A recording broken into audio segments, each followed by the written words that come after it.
కొమరం భీం ఆసిఫాబాద్ జిల్లా కేంద్రంలోని ఆర్ఆర్ కాలనీలో పోలీసులు కార్డన్ సెర్చ్ నిర్వహించారు.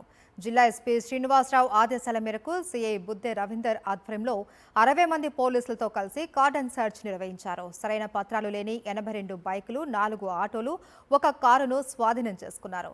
హెల్మెట్ ధరించి వాహనాలు నడపాలి అన్నారు సీఐ బుద్దె రవీందర్. సరైన పత్రాలు లేని వాహన యజమానులపై చర్యలు తప్పవు అని హెచ్చరించారు.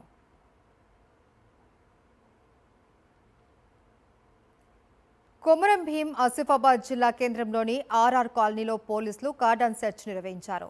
జిల్లా ఎస్పీ శ్రీనివాసరావు ఆదేశాల మేరకు సీఐ బుద్దె రవీందర్ ఆధ్వర్యంలో 60 మంది పోలీసులతో కలిసి కార్డన్ సెర్చ్ నిర్వహించారు. సరైన పత్రాలు లేని 82 బైకులు, 4 ఆటోలు, 1 కారును స్వాధీనం చేసుకున్నారు. హెల్మెట్ ధరించి వాహనాలు నడపాలి అన్నారు సీఐ బుద్దె రవీందర్. సరైన పత్రాలు లేని వాహన యజమానులపై చర్యలు తప్పవు అని హెచ్చరించారు.